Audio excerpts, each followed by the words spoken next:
ناظرین، ہم اگر تاریخ کو اٹھا کے دیکھیں تو تاریخ غداری، مکاری، دھوکے اور فریب سے بھری پڑی ہے۔ اسی طرح مسلمانوں کے ساتھ بھی کئی مقامات پر دھوکا ہوا۔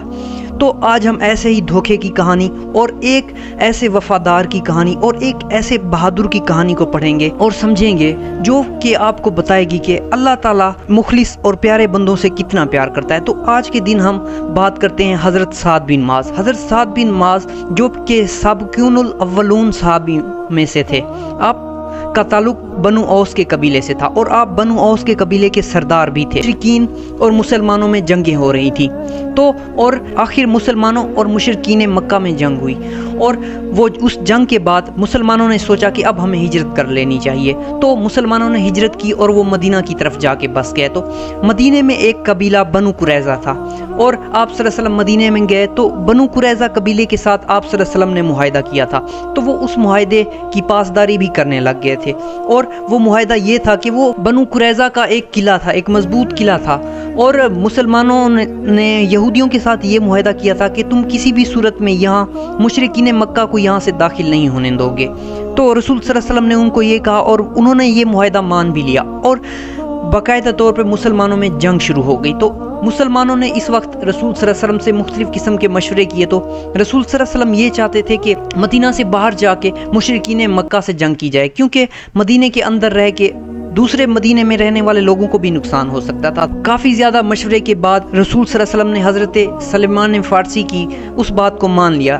اب سلمان فارسی نے کیا کہا تھا؟ سلمان فارسی نے یہ کہا تھا کہ ہمیں چاہیے کہ ہم مدینے کے باہر ایک بہت ہی بڑی خندق کھود لیں۔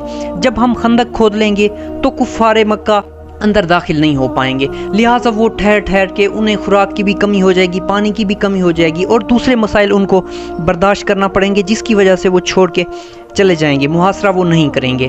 تو لہٰذا مسلمانوں نے ایسا ہی کیا۔ مسلمانوں نے مدینہ کے باہر ساری خندق کھود لی، اور پیچھے سے بنو قریظہ جو قبیلہ تھا اسے چھوڑ دیا۔ بنو قریظہ نے کیونکہ معاہدہ کر لیا تھا رسول صلی اللہ علیہ وسلم سے کہ وہ مشرکین مکہ کو اس طرف سے داخل نہیں ہونے دیں گے، رسول صلی اللہ علیہ وسلم نے اس علاقے کو بنو قریظہ کے ہاتھ ہی دے دیا، اور کہا کہ تم ہی ہو اب یہاں کے جو نگہبان ہو اس شہر کے اس طرف سے۔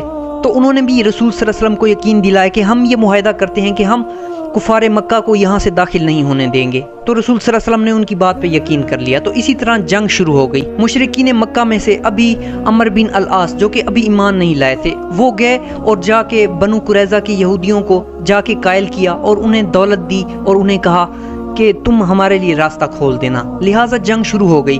تو دوسری طرف تو خندق تھی، وہاں سے مشرکین مکہ داخل نہیں ہو سکتے تھے۔ تو دوسری طرف تھا بنو قریظہ۔ بنو قریظہ سے جا کے عمر بن العاص جو کہ ابھی تک مسلمان نہیں ہوئے تھے، جا کے معاہدہ کر لیا، انہیں جا کے دولت دی اور انہیں جا کے بہلایا پھسلایا، تو وہ مان گئے، وہ مشرکین مکہ کی بات میں آ گئے۔ تو لہٰذا جنگ شروع ہوئی، اور بنو قریظہ قبیلے کی طرف سے مشرکین مکہ داخل ہو گئے، اور اس جنگ میں کافی زیادہ مسلمانوں کو بھی نقصان ہوا، لیکن الٹیمیٹلی فتح مسلمانوں کی ہوئی۔ جب مسلمانوں کی فتح ہوئی، انہوں نے دیکھا کہ کافی زیادہ مسلمان جو ہیں اس جنگ میں شہید ہو چکے ہیں، اور یہ سب بنو قریظہ کی بد عہدی کی وجہ سے ہوا ہے۔ رسول صلی اللہ علیہ وسلم نے یہ فیصلہ سعد بن معاذ کے ہاتھ دے دیا، کیونکہ اس بنو قریظہ کی بد عہدی کے دوران حضرت سعد بن معاذ کو ایک تیر لگا، اور اس تیر کی وجہ سے وہ شدید زخمی ہو گئے، اور آپ کو ابو عبیدہ ابن جراح کے خیمے میں رکھا گیا، اور آپ کی بہت ہی زیادہ تیمارداری کی گئی، اور آپ کی بہت ہی زیادہ دیکھ بھال کی گئی۔ رسول صلی اللہ علیہ وسلم نے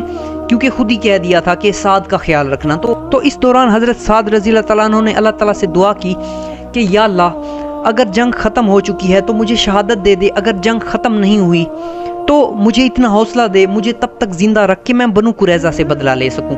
لہٰذا حضرت سعد بن معاذ ٹھیک ہو گئے۔ تو رسول صلی اللہ علیہ وسلم نے سارا جو تھا فیصلہ انہی کے سپرد کیا کہ تم ہی ہو جو اب بنو قریظہ کا فیصلہ کرو گے۔ تو لہٰذا حضرت سعد بن معاذ نے بائبل کے مطابق یہودیوں کا فیصلہ کیا، کہ بائبل میں بھی یہی ملتا ہے کہ جب کوئی تم سے بد عہدی کرے، جب کوئی وعدہ پورا نہ کرے، کوئی وعدہ توڑ دے، تو پھر اس کے بعد اسے قتل کر دینا چاہیے۔ تو لہٰذا حضرت سعد بن معاذ نے فیصلہ دیا کہ جو یہودیوں کے جو نوجوان ہیں، جو جنگجو ہیں، طاقتور ہیں، انہیں قتل کر دیا جائے، اور جو بوڑھے ہیں اور جو بچے ہیں اور اس کے علاوہ جو ان کی عورتیں ہیں انہیں غلام بنا لیا جائے۔